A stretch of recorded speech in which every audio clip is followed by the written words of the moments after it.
Começa agora pela TV Novo Tempo mais um programa Evidências, sempre buscando fatos que comprovem a veracidade histórica da Bíblia Sagrada. E no programa de hoje, você sabe, vamos continuar o assunto da semana passada sobre a existência histórica de Jesus. O Evidências então está começando e não saia daí, porque esse assunto promete muito debate.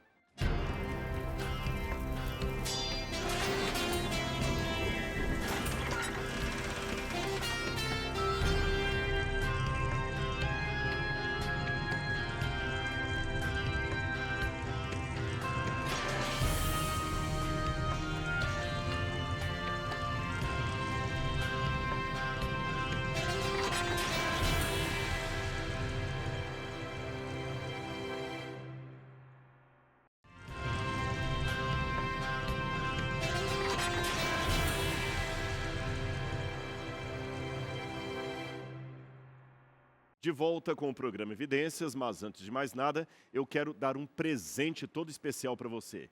O Guia de Estudos da Bíblia Evidências. Se você não pediu ainda o seu, faça agora mesmo o seu pedido, através do site biblia.com.br. Ou se você preferir, também pode ligar para a gente. 0 Operadora 12 21 27 3121 no horário comercial. Ou ainda, aponte a câmera do seu celular aí para o QR Code. Esse que aparece no canto do seu vídeo, aí é só preencher um pequeno cadastro e em pouco tempo a revista chegará em sua casa, inteiramente grátis. Então não perca esse presente da TV Novo Tempo, com muito carinho para você e sua família, tá bem? Muito bem, pessoal, vamos continuar hoje o assunto da existência histórica de Jesus. A Bíblia Sagrada que está aqui à frente, para nós cristãos, é a palavra de Deus revelada aos homens.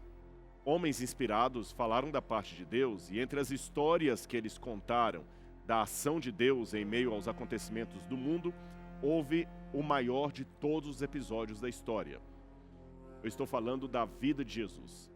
E a vida de Jesus tem que ser histórica e verdadeira, caso contrário a fé cristã não terá sentido algum. Porém, no programa anterior, eu mostrei para você como vários teólogos liberais começaram aos poucos a criar um Jesus de acordo com o ideal de cada grupo. Alguns inventaram a imagem de um Jesus ético, outros de um Jesus ideal.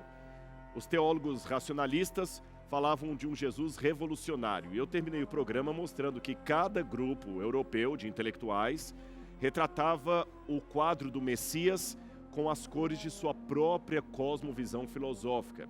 E no final de tudo, o que sobrara não foi um quadro de como Jesus era, mas sim um quadro de como cada grupo gostaria que Jesus fosse.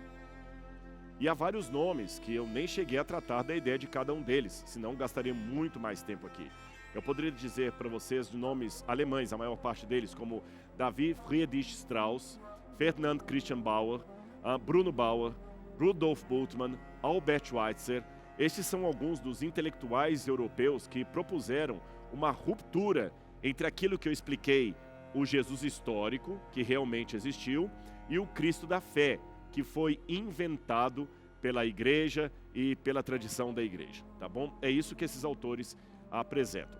Então, na continuação desse debate, que você está vendo que realmente é um tema muito profundo, acadêmico até diria, será que seria assim mesmo? Apenas para mostrar o pensamento de um desses autores para você, eu gostaria de citar a declaração de um deles, tá bom? Albert Schweitzer. Ele dizia o seguinte: o Jesus de Nazaré, que se apresentou em público como Messias, que pregou a ética do reino de Deus, que fundou o reino dos céus e da terra e morreu para conferir uma consagração final à sua obra, jamais existiu. Essa imagem foi traçada pelo racionalismo, modificada pelo liberalismo e revestida pela teologia moderna com roupagens históricas.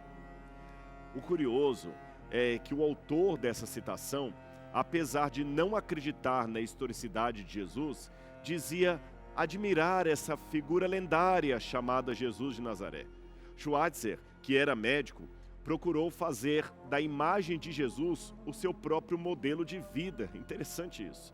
Para ele, Jesus teria sido um homem virtuoso.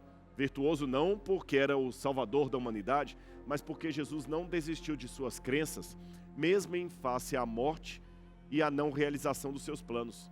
Além disso, segundo Schweitzer, Jesus foi coerente com o que falou, não negando a sua mensagem diante dos líderes que estavam prontos para condená-lo. Em 1985, surgiu um grupo mais recente. Robert Funk e John Dominic Crossan fundaram o chamado Jesus Seminar, ou traduzindo, Seminários sobre Jesus. Esse instituto reúne teólogos de vários países com o intuito de estudar a vida e os ensinos de Jesus Cristo. Agora, esse grupo mais recente é apenas uma versão contemporânea, mais atual, daquela dada pelos críticos alemães do passado. Os seus filiados também propõem uma chamada busca pelo Jesus histórico, que, é claro, estaria desvinculada dos elementos confessionais mais conservadores. Eu gostaria de mostrar para você na tela um exemplo a esse respeito. É que, anos atrás, eu li um livro intitulado If History Rereading, ou seja, se a história fosse reescrita. A tela dele, ele está aqui na tela. É esse livro aqui. Você vê que ele é muito interessante, até a capa dele aqui.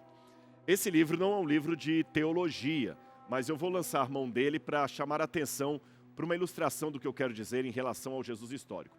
Esse livro aqui é uma coletânea até bem humorada, onde 15 autores talentosos trazem uma coleção dinâmica de tom fantasioso de como seria uma história alternativa a respeito de algo que realmente aconteceu, mas poderia ter um final diferente. Nesse livro, os editores propõem uma série de perguntas intrigantes, coisas, por exemplo, o que aconteceria se os mouros tivessem vencido a batalha e continuado na Espanha e Portugal? O que aconteceria se Luís XVI tivesse sido um rei forte, firme e vitorioso? E como seria o mundo se o General Lee tivesse vencido em Gettysburg? E também como seria se Booth tivesse sentido falta de Lincoln? Mais uma questão importante que o livro apresenta seria o seguinte: como seria o mundo se Jesus não tivesse nascido? Eu sei que as perguntas podem parecer até sem sentido, mas a leitura do livro é agradável. Agora, deixe-me falar com você a respeito de outro livro que eu também quero apresentar aqui no telão para você. É esse aqui, olha. Tá bom? O Maior dos Presentes, ou A Maior das Dádivas. É um livro escrito por Philip Van Doren Stern. Esse livro foi escrito originalmente em 1943 e ele é baseado num conto chamado O Maior dos Dons, que depois se transformou até num best-seller, viu? E o irônico é que no começo, ele mesmo, o autor, tentou publicar o seu manuscrito, mas sem nenhum sucesso. Por isso ele mesmo acabou imprimindo uma tímida tiragem de apenas 200 exemplares e deu de graça para os seus amigos e familiares na época do Natal. Aí um dos livreiros chegou a Hollywood com uma cópia desse livro e ela acabou caindo nas mãos certas. Aí o livro foi convertido num roteiro de cinema. O nome do projeto foi alterado dessa vez para Uma Vida Maravilhosa, ou É uma Vida Maravilhosa. Foi um filme clássico de 1943 e que realmente foi reconhecido como uma das maiores produções por vários diretores de cinema. O conto de Stern foi publicado um ano antes, mas não como um livro. Ele foi lançado como um artigo especial na revista Good Housekeeping, com o título de O Homem que Jamais Nascera. A história é familiar. É sobre um homem problemático chamado George, que é resgatado por um anjo teologicamente incorreto. O anjo chama-se Clarence. E num esforço para ganhar as suas próprias asas, o anjo Clarence mostra a George como as coisas seriam terríveis em Bedford Falls se ele nunca tivesse nascido. Embora a comparação seja obviamente inadequada, o título da história de Stern levantava uma questão infinitamente mais importante se fosse aplicada ao coração do Natal, ou seja, se Jesus não houvesse nascido, como seria o mundo? Jesus Cristo e a igreja cristã fizeram o mundo um lugar completamente novo E se Jesus não houvesse nascido, bom, muita coisa seria modificada. A noção de moralidade, saúde, sexo, hospitais, as casas de misericórdia, a Santa Casa de Misericórdia não existiriam, a música seria diferente, a economia seria diferente, porque o capitalismo começou com o protestantismo, a educação seria outra, a fundação da América seria outra, porque os pais peregrinos chegaram ali fugidos de uma perseguição religiosa cristã.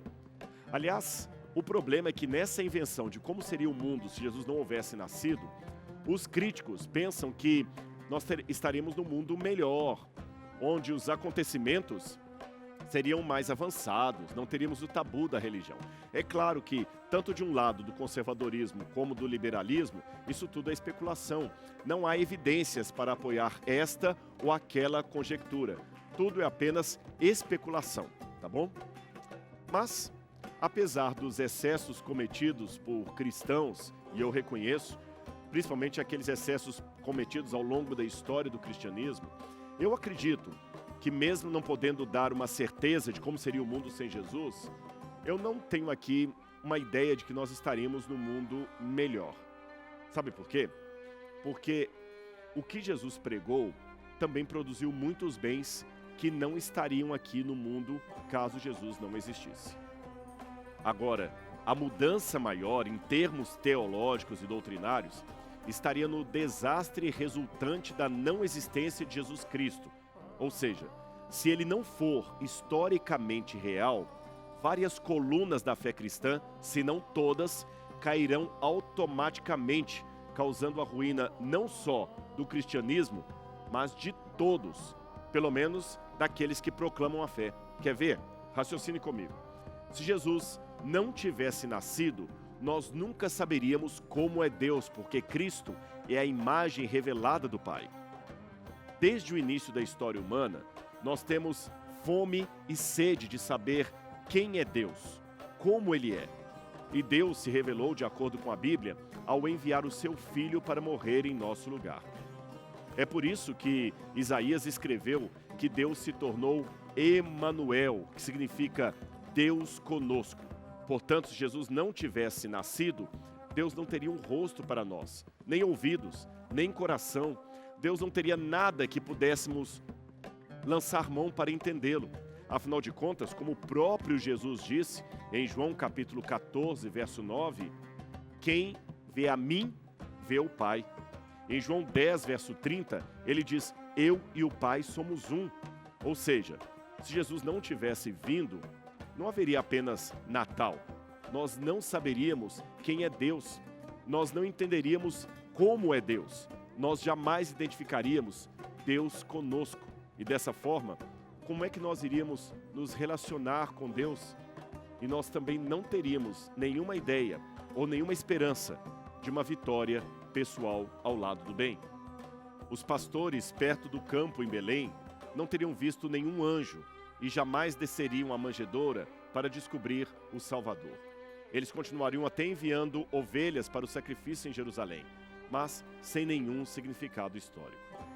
Então, enquanto o Cordeiro de Deus estava nascendo ali naquela manjedoura, tratando isso como fato histórico, cordeiros eram preparados para o sacrifício pelos pecados do povo de Israel e, por extensão, pelos pecados do mundo inteiro. Mas se Jesus não tivesse vindo, não haveria razão do sacrifício de cordeiros. Sabe por quê? Não haveria salvação de pecado algum. Quando a gente vai para a Bíblia, de acordo com 1 João, capítulo 3, versículo 8, ali é dito que o Filho de Deus veio para destruir as obras do diabo.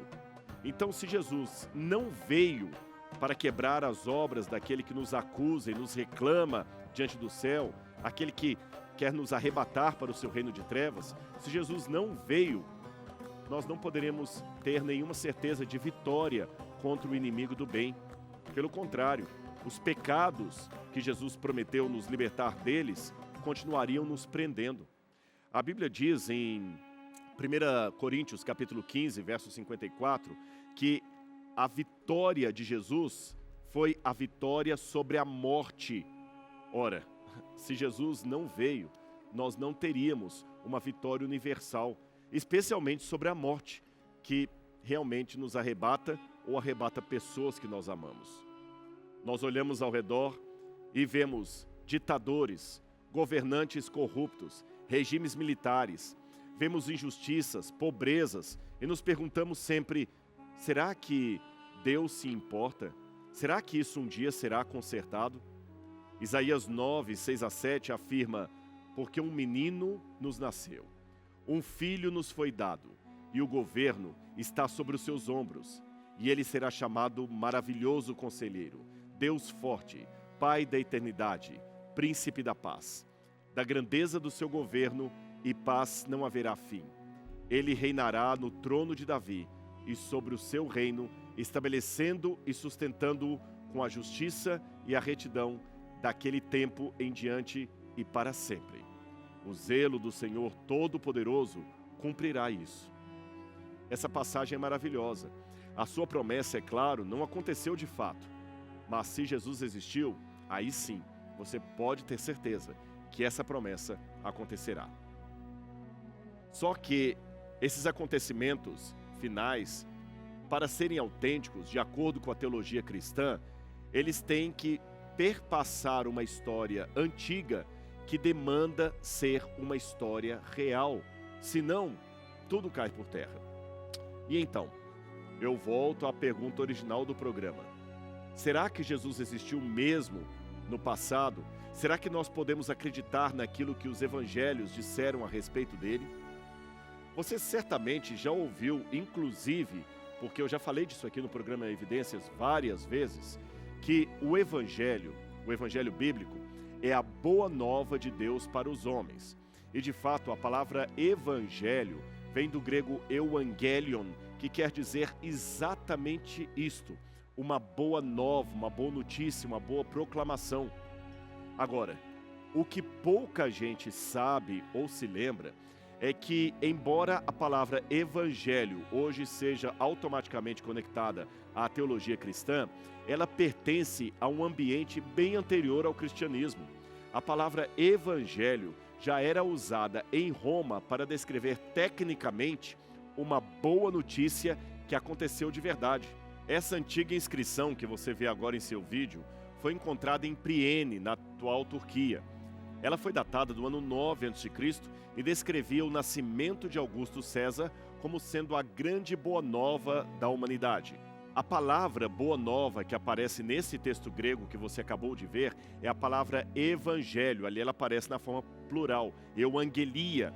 Portanto, evangelho ou boa nova tem a ver com um fato histórico real, não fictício. Era um termo técnico usado por escritores antes do Novo Testamento ser produzido. Logo, se os autores do Novo Testamento resolveram se valer dessa palavra técnica, evangelho, para fazer a narração da vida de Jesus, é porque eles não pretendiam escrever uma novela ou um mito, mas sim uma história real.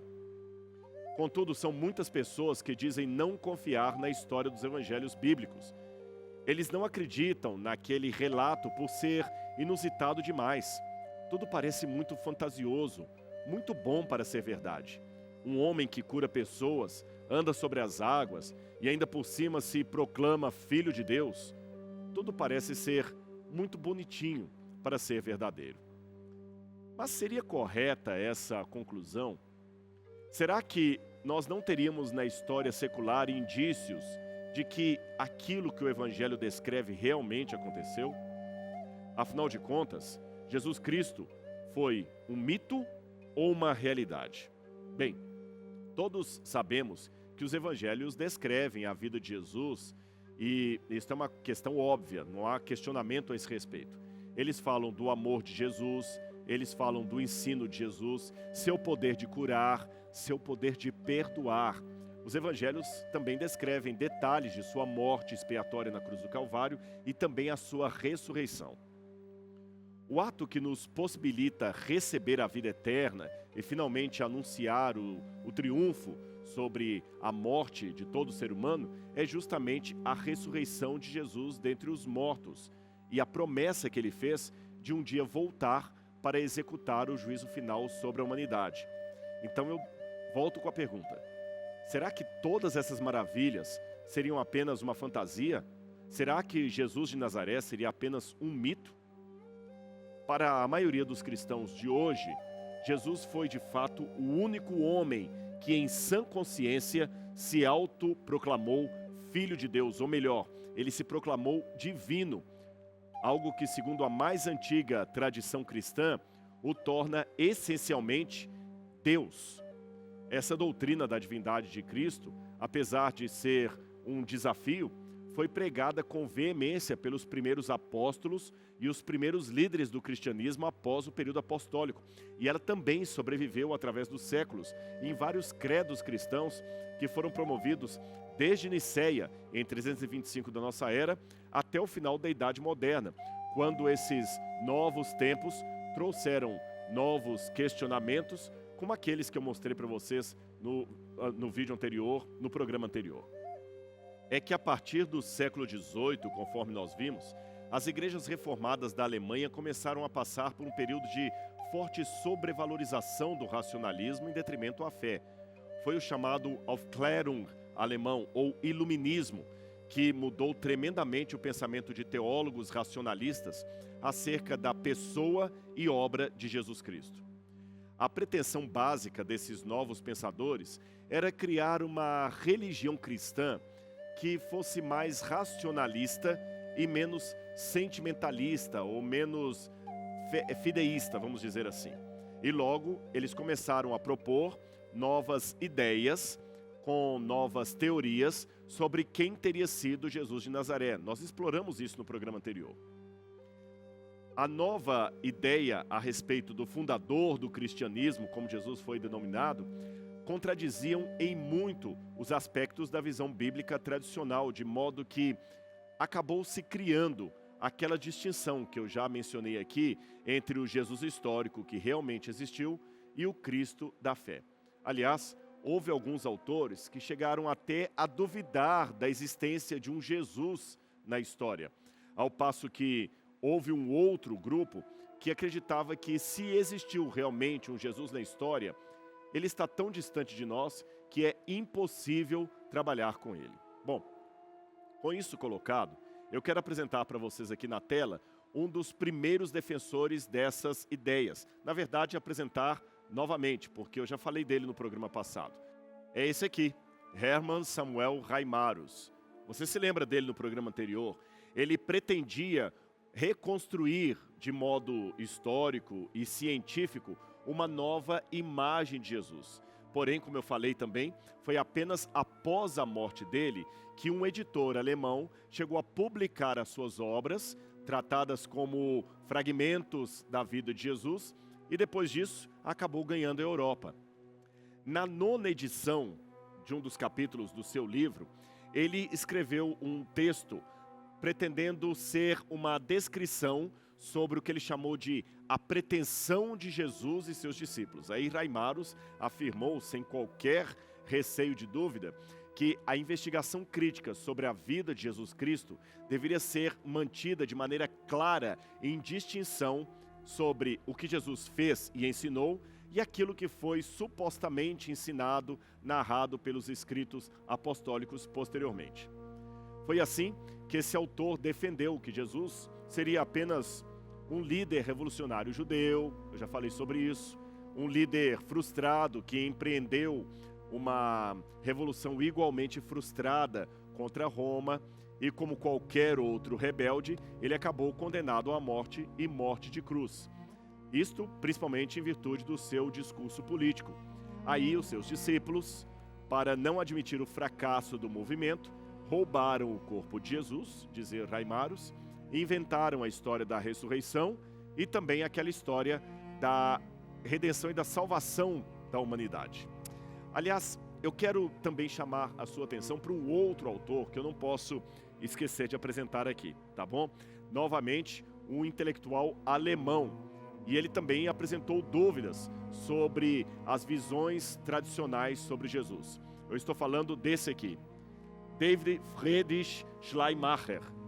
Esse autor de nome complicado, Schleiermacher, ele foi influenciado pelo romantismo alemão que abriu as portas para o pensamento iluminista secular, fazendo com que este entrasse na esfera ideológica, já ali por volta de 1832.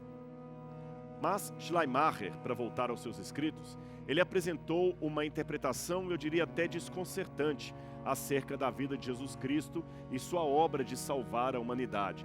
Schleiermacher via Jesus apenas como alguém, eu diria, que tinha uma consciência muito elevada de si mesmo, de modo que foi o pensamento positivo que Jesus tinha acerca de si mesmo, parece até coisa de autoajuda, que fez dele um homem especial, alguém que descobriu dentro de si potencialidades divinas, algo que, segundo a tese de Schleiermacher, todos nós poderíamos descobrir. Você pode estar me perguntando, Rodrigo, mas por que apresentar esse monte de autores liberais que não acreditam em Jesus? Vá direto defendendo a palavra de Deus. Deixa eu explicar a você a razão dessa apresentação aqui. Em primeiro lugar, uma das coisas que eu sempre falava para os meus alunos na faculdade de teologia é que a teologia não pode ficar presa às quatro paredes da faculdade, do seminário. Ela tem que sair dos muros da universidade e atingir a todo crente pensante, todo aquele que está com a palavra de Deus, para que ele entenda, de uma vez por todas, a razão da sua fé. A teologia não pode ser coisa apenas para especialistas em seminário. Além disso, para que você entenda a defesa da fé, é importante também conhecer o que os críticos estão falando da fé. Caso contrário, você está apenas repetindo credos, sem saber necessariamente o que você está defendendo. É por essa razão que eu apresento esses nomes aqui. Mas o tempo do programa hoje está acabando e eu tenho mais alguns autores para apresentar para você. Então nós vamos fazer o seguinte: na semana que vem, nós vamos continuar com esse assunto sobre a existência histórica de Jesus. Se você não assistiu o programa anterior, assista-o, tá bom?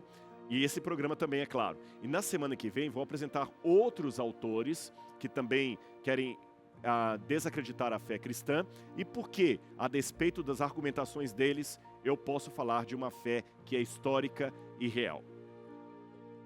Trato feito? Então não perca o nosso encontro semana que vem. Onde?